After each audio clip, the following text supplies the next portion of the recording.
those nerds out there. The Thomas Bryant jockstrap, get him out of here! How does that not indicate to you, like, hey, sometimes, like, these prospects are awesome? Donald, get back! They snatched that chain, boy. Get back! What y'all gonna do about it? Popeye snatched that chain. Get back! We want that snack wrap. They got 3 flavors. Y'all got 1. Get back!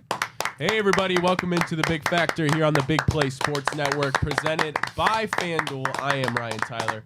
He's Jack O'Rourke. He's Ken McGuire. He's Good Monday. Yeah, good Monday. For us. Good morning, everybody. It is Monday, November 10th, 2025. Gentlemen, I feel like we come on here every Monday and we talk about a Cleveland Browns game. And usually, yes, it ends in a loss, but what we find fascinating about our Cleveland Browns is they continue to find new ways to lose, ways that we weren't sure was possible, that defy the sport of football. In fact, courtesy of Rich Simini on Twitter, since 1950, long time ago, guys, teams have been 225-0 when holding opponents to 175 or fewer yards and not turning the ball over. The Browns were the first team to lose in that span. That's per ESPN research. Gentlemen, Cleveland Browns continue to throw away games to bad football teams. It is still a losing culture. They find games to give away. Good teams find ways to win in adversity. Bad teams find ways to give games away. Adversity should really be on the other team. You forgot Which one are we? Yeah, we're the punt kick return record. Well, the team that traded away their 2 best defensive players, clearly signaling a rebuild, is the one that I would say is dealing with adversity. But our Cleveland Browns just continue to shoot themselves in the foot. Rob, I'll start with you. What went wrong, brother?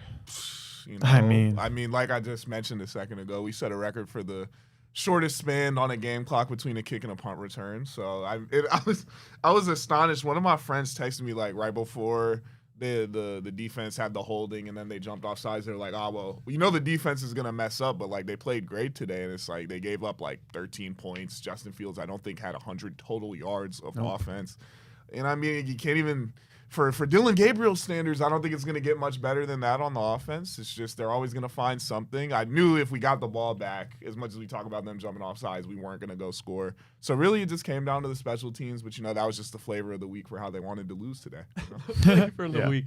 Dylan Gabriel, 167 yards, 2 touchdowns, 0 picks. And we can talk about I'm not going to sit here and say, well, he didn't turn the ball over because Another he was game atrocious. where he had a bunch of them. And okay. I was thinking, do we want to start with Dylan Gabriel? Because we'll get to the coaching. I kind of want to stick with special teams. It's one thing to go ahead and, you know, we're not going to fire Kevin Stefanski until the end of the season, right? That's okay. I guess, but it's understandable to a point. But Bubba Ventrone. What does he even do? He's got to be gone. Yeah. I can't believe he's still on this team. 2 special teams touchdowns, Rob, you mentioned in a matter of a minute. Even when your offense is garbage, your defense has hung you in there for some games. And they did play good overall. Justin Fields threw for 54 yards, and they put up 27 points. Yeah, that's on 6 completions. 27 points, 6 for 11 completions from Justin Fields. 4.9 yards at throw, 1 touchdown, 1 pick. Bubba Ventrone. Can we place all the blame on him for the special teams? He is pretty close. He is the coach. I mean, it's pretty close. Returns, yes, it's on him. Because the other thing, too, is he's the assistant head coach. He's the associate head coach. Like, that's where, at a certain point, the buck has to stop with somebody. Like, you can say the buck stops here, the buck stops here, the buck stops here. It has to stop with somebody, because what we're seeing is that there's no accountability. And, Jack, I mean, I didn't see anything from Kevin Stefanski coming afterwards you where saw nothing from no him. accountability. Emotion, and no emotion is what some people would argue got him here in a way. Like he never gets too high, too low on this roller coaster is the Cleveland Browns franchise. But at a certain point, you got to show a little bit of energy or emotion or signal anything to your fans that you give a shit, because Kevin hasn't, you know, and it's very fitting that I think yesterday was the 39-year anniversary of the wreck of the Edmund Fitzgerald, because like that was the end of Kevin. Like whether it's meaningless if he gets these last 8 games or not, everyone knows his fate. It's done. The locker room has to have drained out whatever remaining message was left in there. I think we averaged like 4 fucking yards per play coming into this game, which isn't very good. Went lower against the New York Jets somehow without their 2 best players, like you said, Ryan. Do any of you guys have like any desire to ever watch Dylan Gabriel play football again? Like just like one iota of like, oh, maybe this Sunday it'll work out. Like, do you have anything left to no. like? Is there like, do you like what genuinely gets you guys out of bed to watch the Browns play the Ravens next Sunday outside of wanting to see how bad this is and going to check Twitter? Like, is there anything? That Shedeur Sanders gets in like the second half or something because we're getting beat that bad. That's literally it. Or that at some point. So they took the studs of like going to the playoffs and beating the Pittsburgh Steelers. You had Baker, Miles, all this good shit.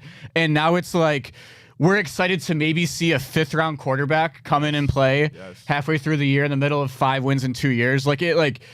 Andrew Berry needs to be fired. It shouldn't just be Kevin. AB might catch some flack. Did it look like Kevin was doing any coaching on the sideline when he didn't have the play sheet? Well, it looked like he did absolutely nothing. At least he said what the fuck when they went off sides. At least he was for screaming once for him kind to of not showed jump. something, right? Yeah, Matt Fontana had a really good point where he was like, you could see Kevin on the sideline screaming, "Don't jump." At a certain point, there's only so much you can do. Fontana had a good point there because you are not on the defensive line. We're head coach Kevin Stefanski. I understand that, but at a certain point, you need to get through to these guys. You can't jump off in situations like that. You can't have the holding like Devin Bush did.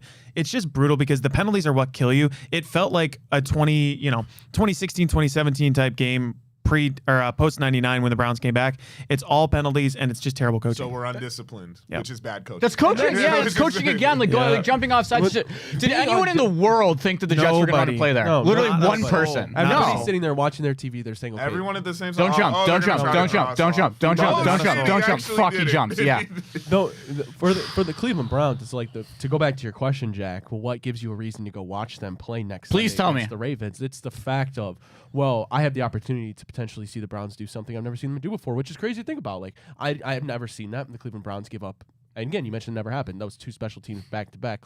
They continue to find magical ways to lose games and continue to be a laughingstock. If you're Jimmy Haslam, it's one thing. Woody Johnson, okay, your team's in the dumps. The Jets suck.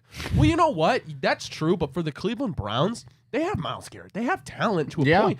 You're finding ways to lose games, and you're continually being the laughing stock of the NFL. That's Jimmy Haslam's legacy as a Cleveland Browns owner. And don't get me wrong, no owner post 99 has had any level of success. But the point being is, Jimmy Haslam has now owned this team for almost 2 decades. Okay, they continue to be the worst team in win percentage in the NFL. I think bottom, if I want to say 3 cents. So bad. He took over. You continue to be the laughing stock. You have people text from fans. We have Detroit here at Big Play now, Pittsburgh. People texting us a punt return and a kickoff return. The Browns are the laughing stock of the National Football League. It's brutal. It's horrible. And that's the let reason me to ask you watch, this. though, because they find magical ways to lose games to the point where if you're Bubba Ventrone, watching that And you'll level get in of for free disarray, 'cause no one's gonna watching the wanna go. Devin Bush holding on a player that wasn't even involved in the play. For no reason. It was Watching him designed jump for off no sides. reason, Bro. Just Let me I ask. think it It's was comedy wrong. sense. It's Bro. the reason to watch is because it's funny how bad of a franchise they are, and they don't smell their own shit. if you're Bubba Ventrone and you see him start maybe break a block on that the punt return, then maybe start to go, you know your job's in trouble. At what point do you just pull a Mike Tomlin and just go up to the edge of the sidelines and stick your leg out? People have defended Bubba for so long because people have got on him about the kickers missing kicks, but this is indefensible. This is literally the only coaching you can do on special teams is setting up returns and defending them. That's where it doesn't come down to someone's toe. And he can't do it. We give up big returns all the time. But this is something that's gone way back. And then you completely lose yesterday to the Jets. Awful. No offense. You dominate the game, but you get dominated in one phase of the ball, give up 2 touchdowns, and you lose. Because the offense isn't that good, but they were at least doing enough. We got 20 points. Insane work. We got 20 points out of them. At least we learned that it doesn't matter if Tommy Reese calls plays, Kevin Stefanski calls plays, Rob Watson calls plays. They're just gonna fucking suck. I thought Tommy was better though. You lost. Yeah, we got 8 more yards. You lost to the worst team in football, who just sold their best 2 defensive players, signaling a massive rebuild.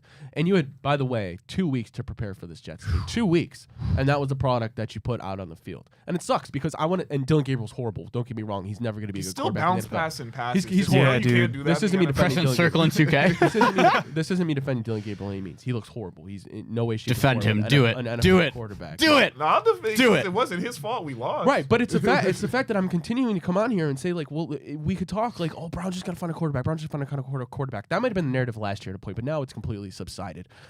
You lose because you allowed 2 special team touchdowns. They scored 27 points in their quarterback through 54 yards.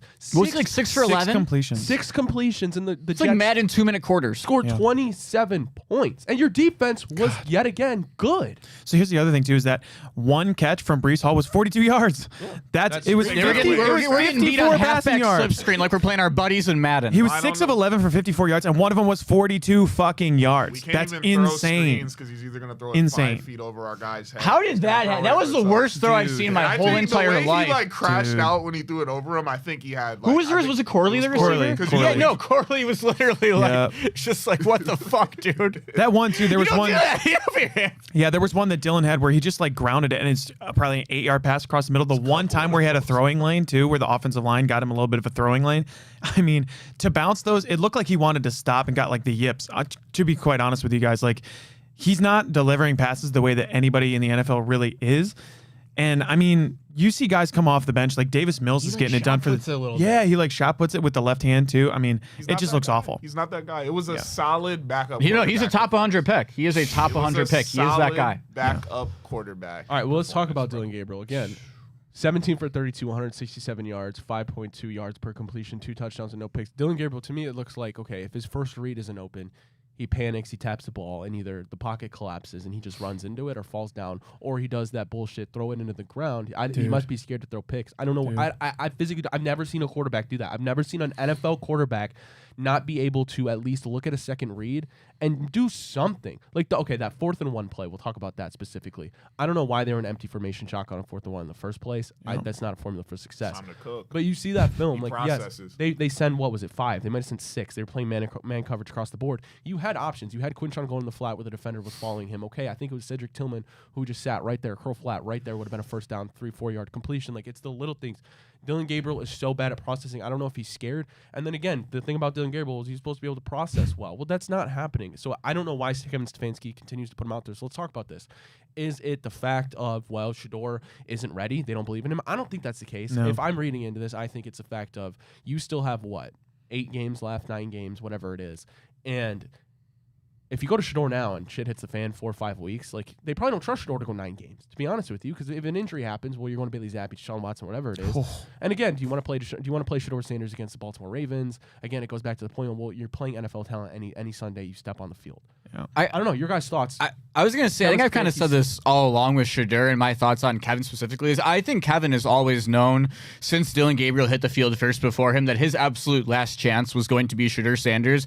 And I think the larger sample size that you have with Shedeur Sanders, I think it's more likely to warrant that he's not going to be the answer. So I think if you're Kevin, in a way, you try to wait until there's 3 games left in a year. You just pray to God you go 2-1 and he looks okay, and that's enough to keep your job. Like, I think he knows that he has to wait in a way. I know it kind of sounds dumb, but do you guys see what I mean at all? Like I think he knows Shedeur is the last chance to keep his job. So I think you delay that, delay it as long as possible. I hate to put my conspiracy hat on, but I no longer believe either of those are possible. I don't think he'll decide to put Shedeur in the game. He'll never do it. You think Jimmy? I think he thinks Dylan's his guy.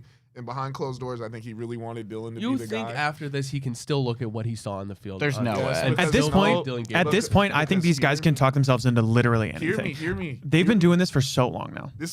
Look at him. That was a top 100 NFL draft pick. And it was one person behind the scenes that was saying, that's my guy, that's my quarterback. It's the number 2 guy on the board. We need him. He's going to play him until all the wheels absolutely fall off. It's going to have to be a Jimmy call to put Shedeur in the game like he did with Johnny. Whether it works out the same way or it works out good or not, it's up to them. I don't think he just doesn't want to put Shedeur in the game because he wants to be right about Dylan. I think he's really trying to prove a point. I think this is similar to the Baker stuff that was going on back in the days. Like, he's being stubborn, and he's just going to keep doing this. He's giving up the play calling. He wants to give him every chance. He's going to switch up something every week.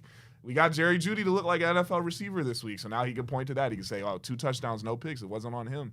But now if we go get curb stomped next week, it's going to really get bad because nobody's going to be trying to hear that, dude. You saw what the Ravens just did to 9 last week, bro. Dude. Like, it's going to get spooky for bro. I'm sorry. Rob, I don't disagree with you at all. Like, I think that actually might be very well what is going on inside of Kevin Stefanski's head.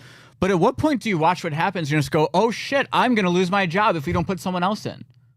You got to have that, too. His job should be But it also, I guess that makes sense because if you're Kevin Stefanski, you went out on a limb and you said, I'm willing to take a top 100 pick. Like, this is the quarterback at this moment that we need to draft. I think if something goes wrong with Joe Flacco or we get to the midway point, and again, they certainly wanted Joe Flacco. Well, actually go back further. I think what we wanted, I think we dissected this, was they wanted Kenny Pickett to be their starter, the hamstring injury. That happens. Joe Flacco, the season's already off the rails. The offense looks putrid. Okay, you trade him for what you can get. You throw in Dylan Gabriel.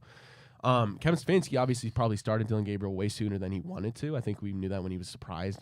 He said he was surprised when the Browns traded Joe Flacco to the Bengals. And it's a fact of, you're right, like you went on a limb, said this is the guy I can try to make this work with.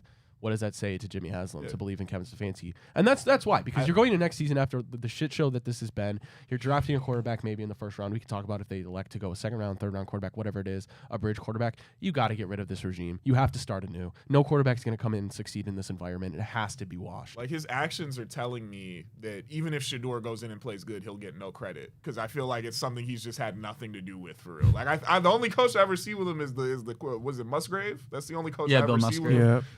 I think he's so far removed. He's just like, it's something that was forced on him. He wants nothing to do with it.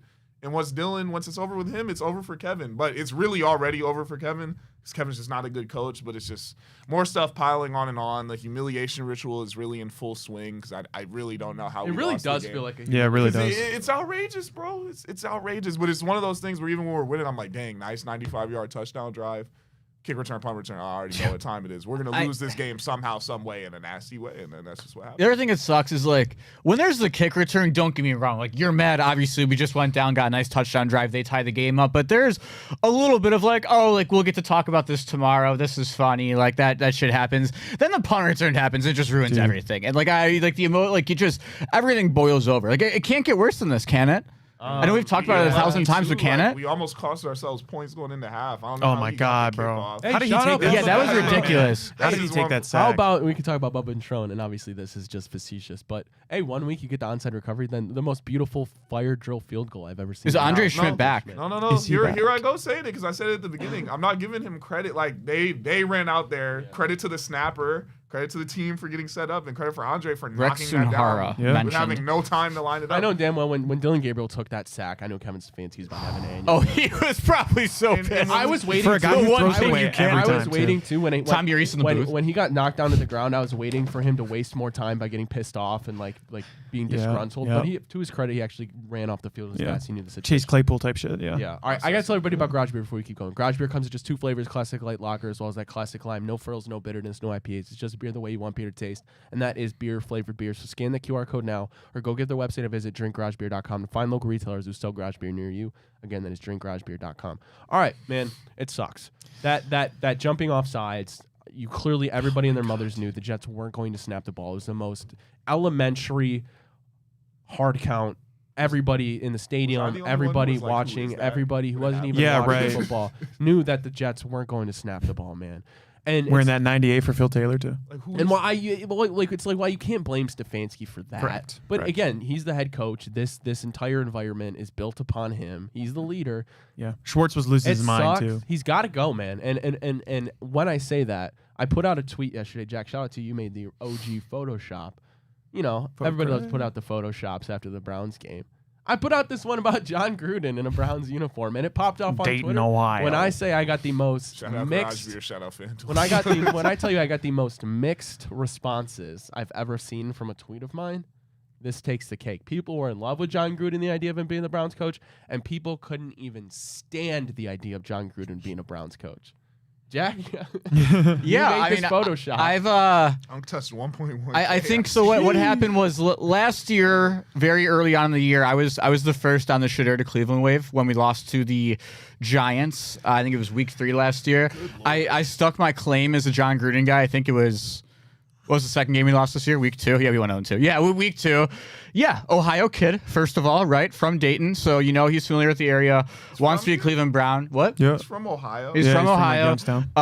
And he would do this shit for free. That's the most important thing. You're paying Deshaun Watson. Deshaun's being back next year for $80 million.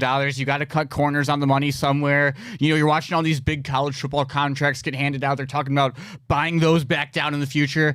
Just go get the cheap guy. John Gruden's going to cost no money. He's blackballed from the league. The NFL already couldn't hate you anymore. You already got Shador, who's apparently quote-unquote blackballed. Yeah. I wonder who else might be, too. Maybe they'd be a superpower. I think he's just blackballed by our own team. I don't even know if it's the league anymore, bro. I just think it might be. I don't know, man. I'm just so... It's kind of funny, too. Like, this is nothing against Cameron Thomas. I'm sure he's a nice guy. Actually, he had a sack, I believe, too. But it is kind of funny that oh, we're gonna be buyers at deadline. We're gonna do this and that. Like always be this big mid-year deadline. And the one thing we do is just like trade the edge opposite Myles Garrett. And then who's the guy who fucks up the next week? The new guy opposite Myles Garrett. Like it's just shit you can't make up at the Browns. Oh, yeah, it certainly sucks, man. And again, this Gruden thing. Knock on wood if you're with me. I haven't followed the intricacies. I don't know if he's really eligible to be a head coach. But Rob, you said it. You need a guy who loves Well, he is football. suing the NFL, so that might hurt his. And like hurt his Something chances. tells me. Kevin Stefanski is an absolute zombie. You need the opposite of everything. You as a really player. do. Yeah. Complete All right, opposite. everyone. I want everyone But is to give Schwartz me. not that guy? Everyone, though? give me one Schwartz name. will never be a head coach. Everyone, give me You one don't name. think so? It's dead for him. Wow. He's Why do you say that? he can Everyone, say give me he's- one name. It's got to be a different He name. just failed so badly that it's done. And he's been a Interesting. good DC. I'm going John Gruden. All right, hey, fair enough.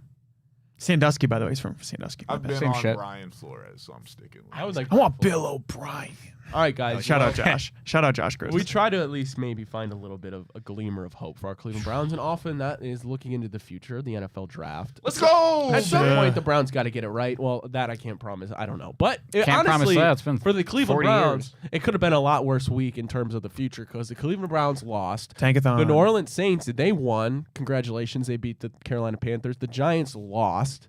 And the Miami Dolphins indeed won another game, a shocking one against the Buffalo Bills. So Fried right them now at boys. 2-7, Fried them boys. Cleveland holds the number 4th pick as today's date in the 2026 NFL draft. We obviously know we have Jacksonville's pick. They lost, which was good. They blew it Thank against God. Davis. Oh, they Mills. yeah, Yeah, they they lost at the end. So right now, the Mills Cleveland walk Browns now. hold the number 4 pick Stanford legend. and the number 19 pick in the first round in the There's never been a more 2026 Stanford guy, NFL too. draft. Let's talk some prospects, gentlemen. Obviously, Do I have to? the story of college Fernando Mendoza. He leads the game-winning drive against Fernando the Penn State Mendoza Nittany walked Lions. down. Your guys' thoughts? You know, I hear a lot of people saying, well, it was against a 4-6 team, I believe at the point Penn State was, or something along those lines.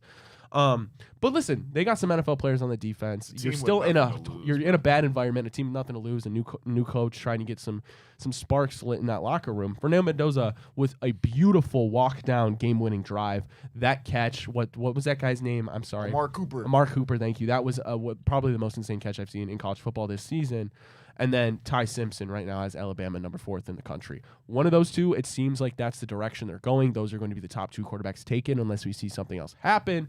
A far cry from when we thought it was going to be maybe Garrett Nussmeier and Cade Klubnik. Those guys' draft stocks have been absolutely atomically bombed. Drew Aller's been bombed. So it looks like Fernando Mendoza, Ty Simpson are the Drew front Aller was never runners. there. At number 4, According to Nicholas, yeah, he was. Tennessee, the Tennessee Titans, they certainly don't need a quarterback. The New Orleans Saints, everybody's talking about the Saints taking a Chuck quarterback. kind of looked hype though. But I will say, the Saints don't take first-round quarterbacks. I believe you got to go back all the way to whatever year it was when Arch. they drafted Arch Manning. 1972. So they don't do it. History will tell you they What don't if they draft took Arch first-round Manning quarterbacks. again? The Giants are at 3rd. Obviously, they don't need a quarterback. They just need Jackson Dart to start getting concussions. And the Cleveland Browns, number 4, potentially right there, if not the first, obviously the second, but potentially they could be the first team drafting a quarterback if they sit pat at number 4. Right now, I'm between, obviously, Fernando and Ty Simpson. I honestly kind of am leaning a little bit Ty Simpson. Wait, so one thing I think I saw somewhere, not saying this is for fact, but I think the Giants and Saints haven't had their bye week. So I think technically once they have the bye week, we'll actually be ahead of them. So that's the thing that's happening. Give me, I don't know, bro, because I just know it's one of those things where it's gonna be a lose-lose. Like Ty Simpson is either gonna be Zach Wilson or he's gonna be like Justin Herbert or something. And Mendoza's either going to be like this great quarterback or he's going to be Brady Quinn. And knowing us, whatever we do, it's going to be the worst regardless. Right now, I think I'm going to say Simpson. Yeah. I'm going to say Simpson. I'm going to say Ty Simpson. But I really like Mendoza. I do too. I like the idea of it, but I can see how it could go so wrong. Like, you know what? I can see how it could be so bad. But he also just reminds me so much of like what Jared Goff is on the Lions right now. Like all the good versions of Jared Goff, not the bad ones. But he could also probably get to the NFL and be the bad version of Jared Goff we saw for so long. But Because Jared Goff has also been the bad version of Jared Goff. So Fernando Mendoza, the way that he led that team down the field last night, I mean, that was unbelievable. That throw in the back of the end zone for the receiver to put the other foot catch. down was That's a great catch. And the unreal, one, dude. and the one That before was that on crazy. the he sideline. stood in Yeah. there every time and he kept throwing the ball. tight That's the end. thing is he stood in there. Penn Yep. State, they realized he made like 3 crisp throws, like 50 yards. And I will say, one of the most interesting personalities in college football I've maybe ever seen when you watch him talk in the postgame. And there is something to coming to Cleveland. Like Baker had that edge. You got to believe in yourself. You got to be mentally tough to be a quarterback in the NFL, of course, but especially a quarterback in Cleveland. You got to be mentally tough. And Fernando Mendoza right now checks those boxes. It seems. I'm a Ty Simpson guy though. To go with you guys, I think there's something to be said about the modern era of college football. A guy who goes there for 4 years, sits through a head coaching change, doesn't transfer, has a couple of good NFL ready quarterbacks ahead of him. Like something about that speaks to me. He's been awesome. I mean, even in that Florida State game, he wasn't the reason they lost at all. And I for one am already staking my claim. I will not be going commando for Fernando at any point in time. That is, I don't think that's our guy. I hate the post game pressers out of him. I think he's really corny. Bad. I'm not ready to watch that with my quarterback. I think he got bailed out by a couple nice throws. Yeah, he got bailed out by some nice catches rather. Penn State's not that good. I'm not a Fernando Mendoza guy. I'm just a big believer. Like you wouldn't have been at Cal. I don't know. Like I know you can say like Josh went to Wyoming and Patrick Mahomes went to Texas Tech, but like there's a reason you were at Cal for 3 years. I don't know. All right. I did. I staked the other quarterbacks. I just can't put the court.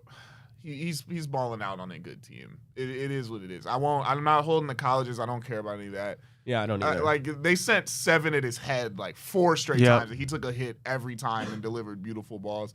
It may work out. It may not. I like Simpson because of the stuff you said. I think they're both high character guys.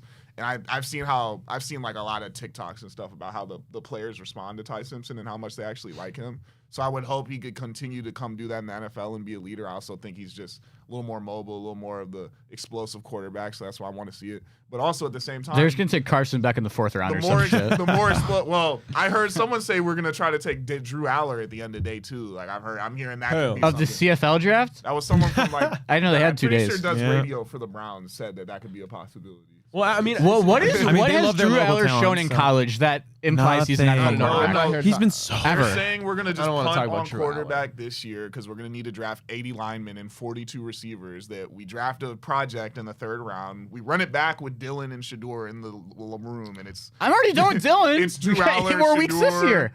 And Dylan in the fucking locker room, and then we run with that for a whole nother year with better receivers and better O-line to really get a full look at these guys. And then the year after that, we take who's the kid from North Texas that'll probably be the big quarterback the year after. Oh, you know who the 2 top 10 quarterbacks are in that draft? Yeah, come on, in all the mocks. Start the car. Sane and Carr. I mean, after watching Dylan Gabriel, and again, like I hate to knock a dude on his height because it's something you can't control, but like Fernando Mendoza, 6'5". Yeah. 6'5". Ty Simpson actually has better stats. Like. Ty Simpson's a dog. Ty Simpson has more passing yards. He has a lower QBR, but whatever. He has more passing yards. QBR in college. He has 21-1 touchdown interception ratio. Fernando Mendoza's 26-5. Ty Simpson, I guess you could say maybe has more NFL talent around him. But again, I don't know. I can't tell you that's for certain. But what I do know, like some NFL talent on that catch in the back of the end zone. Yeah, you're telling me. Like talk about a dude making a play for you, bro. Well, here we go. Cleveland Browns are 2nd pick at number 19. And Cleveland Browns at number 4, you can't trade back. You got to get one of these quarterbacks, and if they're your guy, you stand pat. You don't risk anything. You go get your quarterback. For God's sake, you go get your quarterback. But right now, Cleveland Browns. Cleveland Browns draft number 19. Okay, tackle or receiver. We assume it has to be that. If they do elect to go quarterback number 4, Cardinal Tate not going to be there. Nah. Jordan Tyson not going to be there. Nah. You're looking at probably Chris Bell or Denzel Boston. Chris Bell. Fuck. You got to get a receiver. Chris Bell's a dog. They're going to take Arbel Reese. I need a 1st round talent. talent. Can we trade up? Can we go trade up? Got plenty of them. I'll sacrifice one of the seconds to trade up. Yeah, of course. Or hope Jacksonville just starts playing a little bit worse. Then we move up. Jack, hey, there's a reason we sent Greg Newsome out there. Jack, you like Chris Bell? he's been a. I do like Chris Bell a lot. I had a good chance to watch him a bunch in that Friday night game against the U when he absolutely dominated coming out of the slot. But he can play on the outside of as well. I believe he's like 6'3", so he's even a little bit big for when he does roll out in the slot. But if you look at the 3 biggest games that Louisville's had this year, I mean, outside of the loss last week, like you're looking at that stretch where they played Virginia, the U, and Pitt in 3 back-to-back weeks, and those were Chris Bell's 3 best games of the year. Like I think that kid has a lot of potential, and he doesn't have like the natural pedigree or talent, I guess, that Carnell Tate and Jordan Tyson do. But like, I mean, he's still like with that body, I think he can grow into it. I think there's a lot of receivers, but it's got to be a receiver with that 2nd pick. I don't know if I can stomach a tackle because it's like because then they might not pick like if we go 3rd, 4th round receivers, I'm gonna crash out.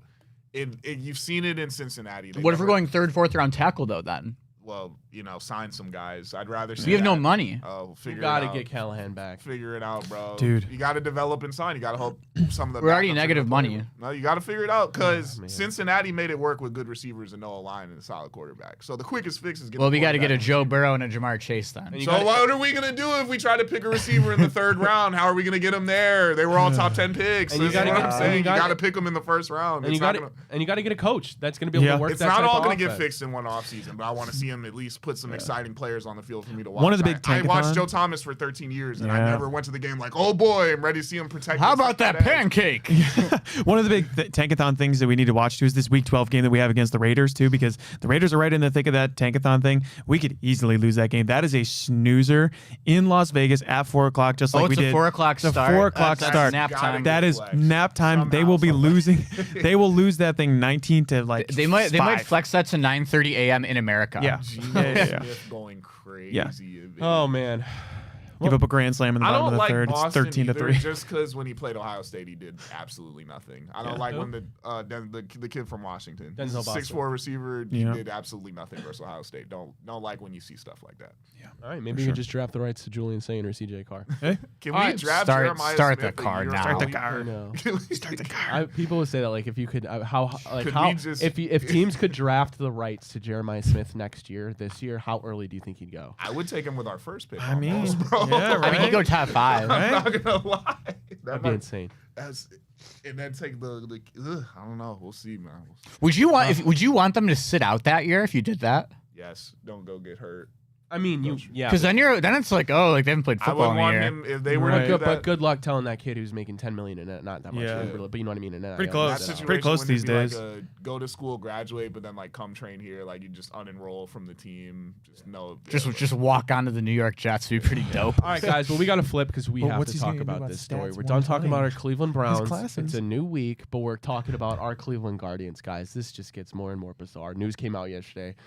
Guardians Manuel Clase and Luis Ortiz have both been indicted by federal about 'em? prosecutors in the Eastern District of New York for allegedly Throw the book at 'em. participating in a scheme to rig bets on individual pitches in MLB games. The charges include wire fraud conspiracy, honest services fraud conspiracy, conspiracy to influence sporting Honest contests by services. bribery, and money laundering conspiracy. Clase is accused of tipping off bettors about specific upcoming pitches and sometimes using a cell phone during games. But not only stopped it there, they also could bet on the speed of their pitches, guys. Wow. Clase's involvement goes back a couple years, believes to have started in 2023. Ortiz more recently joined the scheme reportedly around June of 2025, right before this whole thing hit the fan and went to shit. Emmanuel Clase and Luis Ortiz facing 65 years in prison on all of those charges. Yesterday, Luis Ortiz was arrested in Boston. Today, he's set to appear in court for an initial hearing today. I believe Emmanuel Clase is not in U.S. custody yet. Can I Correct. say one? I would have gotten away with it too if it wasn't for you meddling kids. Can Yeah. I say one thing before, because I know the baseball guys got to take over on this. We're risking 65 years in prison for 12 bans. Yep. That's Yep. outrageous, bro. And That's if you look at outrageous. Emmanuel Clase's contract, 12 bans, you make that in what?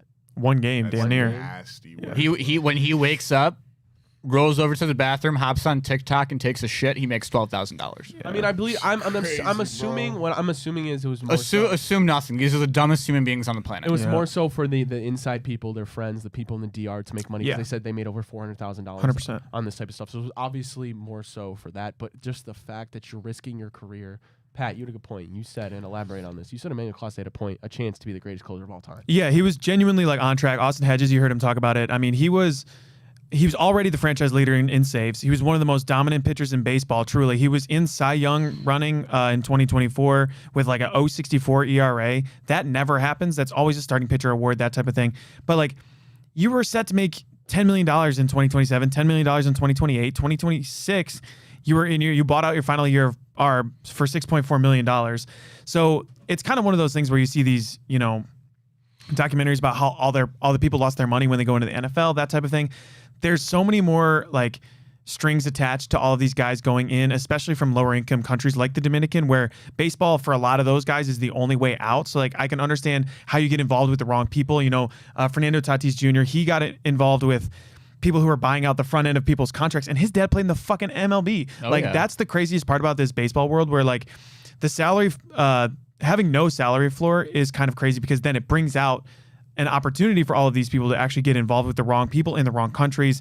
And then all of this for, $7,000 a piece per pitch, basically. Luis Ortiz, he was not going to be making that much money. He wasn't really that great of a pitcher. He was still trying to find it in the majors. But, Jack, all of this is so crazy, too, because to get your teammate involved in it as well is so difficult because Clase A, if you want to do that, you want to waste one pitch on the beginning of an inning. I don't think it's that huge of a thing, but, you lose the integrity of the game. Luis Ortiz, to get caught on that, you got to be just kicking yourself right now. Yeah, because it's one thing. It's almost like if you look at it before Ortiz gets involved, Clase A's kind of got the smartest thing in the world going. They're never going to check you. You're one of the best pitchers in baseball. Your ERA, as you just mentioned, is 0.61. No one's checking you for shit. I guess. If that's your prerogative, whatever. I don't agree, but I can kind of see what he was doing in a way. You get Ortiz involved. I think it was literally the first start he did. He gave up 5 runs in that inning. I don't know, man. There's just so many. There's so many elements of it that make it just so sad as a fan and just makes you upset. Going before we even touch the money element of it, this since 2023. Yeah. So, but even so, look at that, right? He was still playing good though. Yeah, no, look at that though, Rob. At that point in time, playoffs. he had already signed his extension. Emmanuel Clase was already set for life. He was already due to make what was it? It was a 5 for 20. $32 million over the last 4 years of his contract, including 2 years have already happened. He was going to make $10 million the next 2 years on the team options that were 1,000,000% picking up for the best closer in baseball. He was going to hit free agency at 31. Pat, he was going to make. Oh my God! 15 He's going to make a Aroldis Chapman money for 5 years. He's probably going to the Dodgers and making $100 million.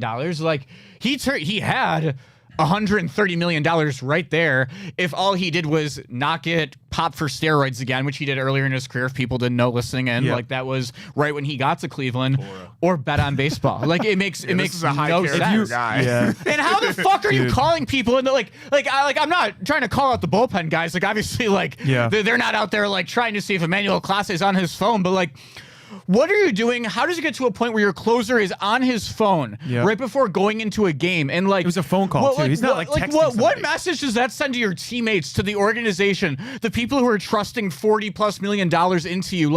It's just such a joke across the board. How do you do that shit? Because he was just that goddamn good. Pat just said he had a .64 ERA. He was doing it while gambling and to play devil's advocate. It makes all the other he shit was making sure we still won while it was happening. No, fuck him. Putting the awards and his rings on his story on Instagram after he blew a save in the playoffs and doing this, getting popped for steroids when he was younger. The guy's just blatantly a moron. And some people don't deserve to make that much money, and he's a prime example, and I'm glad he's not making that money. And if he was dumb enough to sacrifice $100 million, being one of the most revered pitchers of all time and the trust of his teammates, fans, organization, and city for $12,000 fucking dollars, then good. He deserves to go to prison for 65 years. The other thing about a fucking moron. The crazy part too is that Nick made a really good point when we talked about this last week or 2 weeks ago, whatever it was, that the reason people always want to be like, oh, well, when you get sportsbooks involved in all of this stuff, it's advertised all of this. It's not their fault. Exactly, it's not their point. The reason that this was found out is because of the FanDuel and other sportsbooks like that. They see all this crazy betting activity and they know some crazy shit's going on. So the funniest part to me is that you get two of the greatest closers of all time, Aroldis Chapman and Emmanuel Clase, in terms of talent alone. You can argue the save numbers, Mariano Rivera, all of that type of stuff. You can argue that all day long. Two of the most talented closers of all time. You were going to make tons and tons and tons of money. You were going to get that contract and be able to pitch until probably 38, like Aroldis Chapman was. Yeah. You had steroids. Aroldis is still getting $12 million a year no matter what he does. He's getting a ton of money, and you couldn't get two worse character people to be the two best closers of all time. One from the right side, one from the left side. Yeah, and it's back to your point too. The people who attack betting off of this are so. Not idiotic. I can see the general what they're coming from, but I can't claim this is my original point. I think Gab Gowdy said it on the Bayerga show, but it's not there's truly signs in the outfield right next to the FanDuel signs. Jose Ramirez isn't drinking 5 beers and going up to bat. That's not. And then driving home. Yeah, it's not because the league markets it. That's not why these players are doing it. Illegal betting was a thing well before it got. It's actually regulated now. It's probably easier to catch, and that's why you can catch them in the first place. But it sucks, guys. Though, doesn't it make you lose a little bit of faith in sports and the hope and the fun and the entertainment value of it. Like if guys can just go out and do that. Because one of the hard parts too. All right, you'll get over it, bro. Chill. I mean, I'm gonna get over it. but It's just like it kind of sucks, no? Yeah, for but sure, but I'm devastating. saying it was happening for 2 years and you had no idea, and you never And no once, shit. you never once until this year when Luis Ortiz got involved, who apparently might have sunk the ship for bro. Yeah, I bet. I mean, Like, you got to seriously, think. that's crazy. Well, we not also once very did you quick. ever think he was gambling on a game. You were saying, No, I you didn't. guys Obviously, were I didn't think he was gambling on a game. I don't care. That's Yeah. what I'm saying. You guys were But- like, he's great. Ryan will appreciate this. You will remember the bases loaded IB pitching, right? The French Montana verse that we equated to Luis Ortiz well over summer. I have to believe it came from that start. I think like that's the only time I can remember him going out. Like I think we might have caught him first back in the day. Rob, I think the thing that you're getting at is like it doesn't really change my memories of the 2024 season. Like No, yeah. So here's the thing: there's a lot of people calling into question the 2024 postseason, where he absolutely. You're a moron if you do that. I You're think so a moron. too. I think so too. But you also look at the contract that we were talking about. Like he was third in Cy Young voting. He got $150K for that. Like you got all of these. You won the Mariano Rivera Award. That's $100,000. $100,000 for being an All-Star. Like. What was the process of being like, I need to do this for my people back your home? friends need Send money, the fucking money that back is home money if you you need, do this. right? I was Hey, gonna say. just I wanted bro. to say like, man, for the like, love of the know, game. If you it was needed like that- people that needed the money, but I'm like, bro, You had the got money to send bread, it. Send the bread. Bro. I don't know. Just take a couple out of your wallet. Poop. So Because then what's And the thing is, too, the guy going to his house and I stuff. was gonna say, Yeah. what's the Text him that he was gonna kill him. USD to, like, is there a different? He probably, bro. He could have just threw him. Is that what he meant by the? He could have threw him 20 bands and they would have been straight, bro. All right, now that we've yelled about it enough, how funny is it that Clase sent the sad puppy dog yeah, face? yeah, because one of the When conspirators or when whatever, Andy he Paez texted swung at it. when Andy Paez swung at a pitch in the dirt, which was meant to be a ball. It had hundreds of $1,000s on it. Emmanuel Clase Sends a got sad a text puppy. from the fucking conspirator saying like, I'm gonna hang you basically, and then he sends back. He He was said, in it with the mob. yeah, Hold yeah, on, it was nah, like he owes mob some shit. It people was like some mob shit, money. but he No, sends this back is bad. puppy dog eyes saying like, oh, I'm sorry, I didn't mean to do that. I'm sorry, I lost you all your money. Like, that's how deep it is He with was in those it with guys. some bad people. Now, For now sure. there's gonna be Well, a that's documentary also one like day. We're Yeah, gonna for figure sure. something out, Pat bro. hinted at it as well, but for a lot of these players, like obviously it might be different in like Tatis's case, whose Yeah. dad played over here, but a lot of the guys like need to find the money to get over here in the first place. So like they have to go to these places like, now I'm not saying the mob or the mafia, but like Yeah. people who might be a little bit shadier or have made their money in waste management to help Yeah. them get That's over why to steroids was fine, America. you know? And then because of that, like they Danbury pay off Trashers. like 10% of all their future contracts to that person. Like maybe like crazy. they're again, I'm not going to tinfoil hat some wild conspiracy that Emmanuel Clase was being put up to it yet. But like there's a world where that happens too. I mean, they were again. I think we should note they were indicted. You know, they're not Yeah. guilty of anything yet, even Yeah. though it might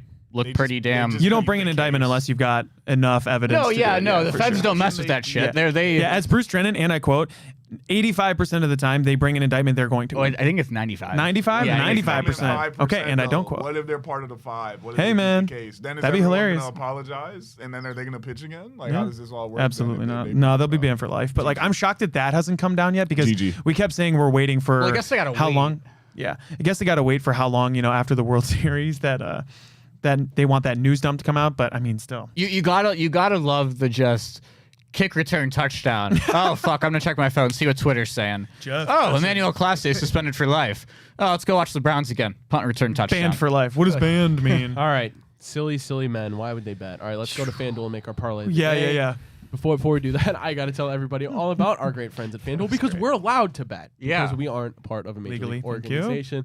Here we go. FanDuel, everybody. NBA tip-off week has come and gone, and that means FanDuel is your home for live betting. So even if you miss the start of the game or want to ride the hot hand, well, then FanDuel has live bets on everything from who will score next all the way to fourth quarter comebacks. Plus, you can even combine your live bets into a same-game parlay for a bigger shot at a bigger payout. However you want to play, now is the perfect time to join. Because FanDuel is giving new customers $300 in bonus bets if your first $5 bet wins. Visit FanDuel.com/bigplay to sign up today. Play your game with FanDuel, official sports betting partner of the NBA. Must be 21 plus and present in select states. First online real money wager only. $5 first deposit required. Bonus issued as non-withdrawable bonus bets, which expires 7 days after receipt. Restrictions apply. See terms at sportsbook.fanduel.com. Gambling problem? Call 1-800-GAMBLER or visit rghelp.com. Jack, you know what to do, my friend. Let's win some money. Let's do it. Let's make some money. We got 2 SGPs going on tonight. First, The Eagles heading into Green Bay to take on the Packers at Lambeau Field. We're going for Jalen Hurts to make a little Lambeau leap tonight. Yeah, he's going to hop in the end zone. Anytime touchdown score. The Eagles are taking this one on the road, and then we're heading over to the court. The Cavs are heading down to South Beach tonight. We're taking Donovan Mitchell, 3 made threes, and known credible second option DeAndre Hunter to have 10 points tonight. Once again, Jalen Hurts anytime touchdown, Eagles money line, DeAndre Hunter 10 points, Donovan Mitchell 3+ made threes. Let's make some money, folks. SGP. All right, you heard it here first. SGP. Appreciate everybody tuning into the Big Factor here on the Big Play Sports Network. Shout out Garage Beer. Shout out our great friends at FanDuel. We appreciate everybody Shout out tuning to in. Luis Ortiz. We'll be back tomorrow, Shout out. same-ish people, same time. Until then, have a wonderful rest of your Monday, guys. Remember, What's that? the NFL draft not too far away, something to look forward to. Cavs are in action. They look pretty good for the most It's in part. Pittsburgh, yeah. So NBA championship Cavs game? aspirations Yeah, still the Cavs alive. game. Turbo set. All right, everybody, have a wonderful rest of your Monday. We'll talk to you then. Ready? Peace out. What do you say?